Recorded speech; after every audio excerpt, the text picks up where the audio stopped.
गत रविवार को संगेल गांव की गौशाला में गौ रक्षकों पर दर्ज किए गए मामले के विरोध में हिंदू संगठनों की हुई महापंचायत में फैसला लिया गया कि जल्द ही गौ रक्षकों पर दर्ज की गई एफआईआर को रद्द नहीं किया गया तो मेवात की धरती पर दोबारा महापंचायत कर आर पार की लड़ाई का ऐलान किया जाएगा। इसके अलावा महापंचायत में फैसला किया गया कि गौ हत्या को किसी भी सूरत में बर्दाश्त नहीं किया जाएगा। जिन लोगों पर गौ हत्या के मुकदमे दर्ज हैं उन लोगों को जल्द से जल्द गिरफ्तारी होनी चाहिए। इतना ही नहीं, जो मामले न्यायालय में विचाराधीन हैं उनमें फास्ट ट्रैक कोर्ट बनाकर जल्द से जल्द फैसला होना चाहिए। हिंदू संगठनों की महापंचायत में दूर दराज से सैकड़ों लोगों ने भाग लिया। इस महापंचायत में सोना विधायक संजय सिंह भी खास तौर से मौजूद रहे और संजय सिंह ने कहा है कि प्रदेश में अमन भाईचारा कायम रहेगा। गौ हत्यारों को कोई मदद नहीं करेगा। गौ हत्या किसी भी सूरत में बर्दाश्त नहीं की जाएगी। प्रदेश में गौ हत्या को लेकर सख्त कानून बना हुआ है, उसके तहत दोषियों को सजा मिल रही है। हिंदू संगठन से जुड़े लोगों ने कहा है कि गौ रक्षकों पर जो एफआईआर हुई है वह प्रशासन की वजह से हुई है। उन्होंने कहा कि सरकार तो नर्म है लेकिन आला अधिकारी सरकार के कायदे कानून के हिसाब से काम नहीं कर रहे हैं।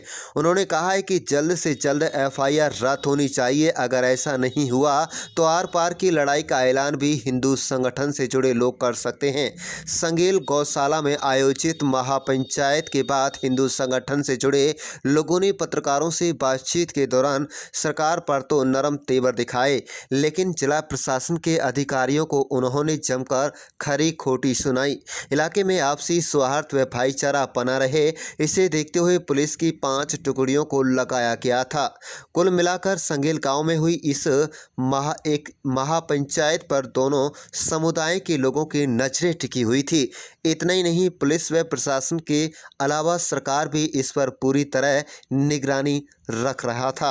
हिंदू संगठन से जुड़े लोगों ने अपनी मांगों को मनवाने के लिए प्रशासनिक अधिकारियों को कुछ समय दिया है। अब देखना यह होगा कि इस महापंचायत में लिए गए एफआईआर रद्द के फैसले से पुलिस प्रशासन कैसे निपटता है। विधायक संजय ने कहा है कि जिन गौरक्षा दल के सदस्यों ने विधायक मामन खान इंजीनियर को चंडीगढ़ पहुंचने की धमकी दी थी, उन्होंने भी माना कि उनका यह कदम सही नहीं था। कुल मिलाकर अभी भी गौरक्षा दल के तेवर नर्म दिखाई नहीं दे रहे हैं। ऐसी सूरत में आला अधिकारी क्या अगला कदम उठाते हैं, इस पर सभी की नज़रें टिकी हैं। आप देख रहे हैं अपने शहर की तमाम छोटी बड़ी खबरें। हमारे चैनल को सब्सक्राइब जरूर कर लीजिएगा। तो आज की जो महापंचायत बड़ी शांति के साथ संपन्न हुई और जो गोहत्या जो मेवात में होती है वो गोहत्या ना हो और गोहत्या ना हो इसके लिए हरियाणा के जो हमारे जो यहाँ मेवात के 3 विधायक हैं उन्होंने भी समर्थन किया है कि हम भी गोहत्या का विरोध करते हैं, तो वो भी इस गोहत्या के खिलाफ हैं।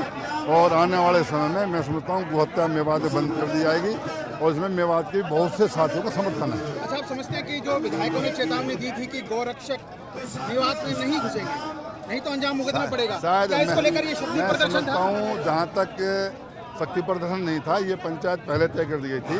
तीनों विधायकों ने आज से 3 दिन पहले जो स्टेटमेंट भी दी थी कि एक आवेश में आकर के उन्होंने जो स्टेटमेंट दी थी उस बात को उन्होंने कबूला भी। और मैं समझता हूँ जब उन्होंने इस बात को कबूल किया तो हमारा इस बात में कोई विरोध नहीं था और वो भी गोहत्या के खिलाफ है। गौ हत्या को लेकर हरियाणा सरकार ने कानून बनाया है, तो विफल क्यों हो रही है हरियाणा सरकार? नहीं, हरियाणा सरकार विफल नहीं है। जो कानून बनाया है लागू करने में टाइम लगता है, लागू हो भी रहा है।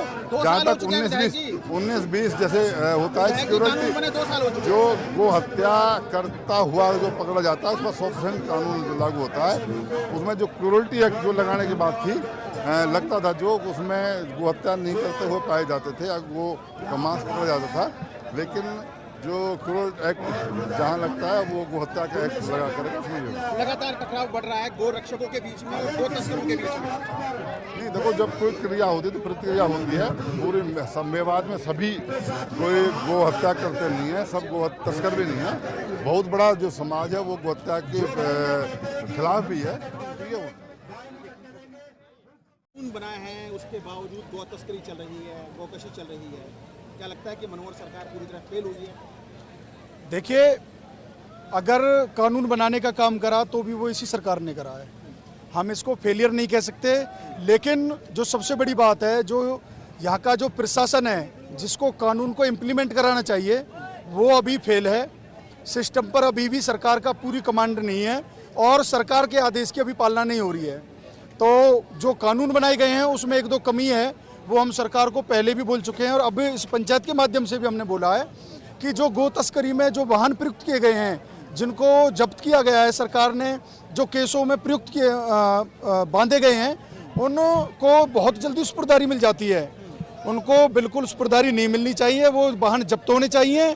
और जो गो तस्करों के खिलाफ जो मामले दर्ज हुए हैं, जो अभी तक भी उसमें भगोड़े हैं, जो अभी तक पकड़े नहीं गए, उनके लिए जल्द से जल्द एक फोर्स को बढ़ा करके उनको गिरफ्तार करने का काम करें। और जो मामले अभी भी कोर्ट के अंदर लंबित पड़े हैं उन पे जल्द से जल्द फास्ट ट्रैक कोर्ट बना करके उन कानूनों में, उन केसों में निर्णय आना चाहिए, ताकि गो तस्कर और गो हत्यारों को जल्द से जल्द सलाखों के पीछे भेजने का काम करें। देखिए, ये लोकतांत्रिक देश है, लोकतंत्र से चलता है और यहाँ अभिव्यक्ति की आज़ादी के नाम पर बहुत लोगों ने जन कितने गंदे गंदे बयान दिए, लेकिन फिर भी हमारे इस मंच के माध्यम से ऐसे भड़काऊ भाषण कोई नहीं दिए गए हैं। ये जन भावना है, हिंदू भावना। जब यहाँ गाय कटने की बात आती है तो यहाँ के जो खून में वो उबाल आता है और हम फिर भी कानून को, लॉ एंड ऑर्डर को मानने वाले लोग हैं। हम फिर भी सरकार से और प्रशासन से आग्रह करते हैं कि जल्द से जल्द इस पंचायत की मांग को पूरा करें और इस मेवात के अंदर बढ़ रही गोहत्या को रोकने का काम करें।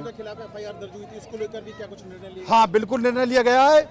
मेवात के अंदर जो अभी 10 दिन पहले एक FIR लॉन्च करने का कार्य प्रशासन ने किया है, वो FIR वापस होनी चाहिए। ये हमारी मांग प्रस्ताव में रखी गई है, हमारी कमेटी ने मांग की है। और यदि नहीं होता है तो फिर सरकार और ज़्यादा केस दर्ज करने के लिए गोरक्षकों के खिलाफ तैयार रहे। हम जेल भरने का काम करेंगे। हरियाणा के अंदर मेवात में जो सबसे ज़्यादा गौहत्या हो रही है उसको रोकने के लिए जो अभियान चला है, इस अभियान को हम रुकने नहीं देंगे। और जब तक मेवात के अंदर से पूर्णतः गौहत्या बंद नहीं हो जाती, ये पंचायतें, ये सभाएं होती रहेंगी इस क्षेत्र के अंदर। कुछ पर्टिकुलर इलाके हैं क्या मेवात में जहाँ पे गोकशी हो रही है, गो तस्करी हो रही है? देखिए, कुछ इलाके जो अभी मेवात पुलिस ने निकाल करके दिए थे, 90 स्थान है, 90 गांव है जहां गोहत्या होती है। लेकिन मैं आपके चैनल के माध्यम से बताना चाहता हूं कि पूरे मेवात के अंदर गोहत्या अगर 90 गांव में होती है तो गाय का मांस खाने वाली पूरी मेवात है। पूरे मेवात के गांव के अंदर बीफ की सप्लाई होती है। यहाँ दूध बेचने वालों से ज़्यादा गाय के मांस बेचने वाले लोग डोलते हैं। तो ऐसा कुछ नहीं है कि चंद स्थानों पर होती है। जो व्यक्ति ये कहते हैं कि हम गोहत्या के समर्थन में नहीं है, वो गाय का मांस भी त्याग न करें, गाय का मांस खाना छोड़ें। क्योंकि गो तस्कर, गो हत्यारे तभी गाय काटते हैं जब उनकी सप्लाई की डिमांड बढ़ती है। कूड़े की कमी है, जो गौशालाओं में गाय मर रही हैं भूख से, इसको लेकर क्या कहेंगे, क्या प्रयास? देखिए, ऐसा अब नहीं देखा जाता हरियाणा के अंदर। लगभग गौशालाएं स्वावलंबी हैं। वो चाहे तूड़े का भाव आज कितना भी महंगा हो गया है, ये हिंदू समाज इतना गरीब नहीं है कि जो गौ माता को तड़पने देगा, मरने देगा। अगर किसी गौशाला के अंदर तूड़े की कमी होती है तो वहाँ का लोकल समाज उसकी पूर्ति करने का प्रयास करता है। और उसके बाद भी अगर समाज कहीं थोड़ा बहुत कमज़ोर पड़ता है तो हम आपके चैनल के माध्यम से कहना चाहते हैं कि इस बार जिस तरीके से इस क्षेत्र में अनाज की, तूड़े की कमी हुई है, उसको पूर्ति करने के लिए यहाँ पर गौशाला को अनुदान मिलना चाहिए, ताकि हरा चारा यहाँ के खेतों में लगा करके गौ माता के पेट को भरने का काम करें। पंचायत में हमने 7 मुख्य मांगे रखी हैं। जो गो हत्या का 1 महीने का अल्टीमेटम दिया है, 1 महीने के अंदर मेवात में गो हत्या बंद होनी चाहिए और जितने भी गो तस्करों पर मुकदमे हो खारिज होने चाहिए और गो रक्षकों के लाइसेंस बनने चाहिए और गो रक्षा के लिए जो जाते हैं। इस तरह से हमने 7 मांगे रख दी हैं सरकार के सामने और एक प्रतिनिधि मंडल बनाया है। वो प्रतिनिधि मंडल कल जा करके DC और SP को ये मांगे हम सौंपेंगे। समय रहते यदि 1 महीने में ये मांगे हमारी पूरी नहीं होती है तो हम अगली पंचायत की इस मेवात के अंदर ही घोषणा करेंगे और उस पंचायत में जो पूरे हिंदू समाज और हिंदू संगठन निर्णय लेंगे उसमें आर पार की लड़ाई होगी और पूरे प्रदेश में, पूरे हरियाणा में, पूरे भारत में मिशन मेवात की अग्नि जाएगी। और सरकार भी और सभी मतांतर सभी संगठन इस बात को करेंगे कि हम मेवात में नहीं, पूरे भारत में गो हत्या बंद हो।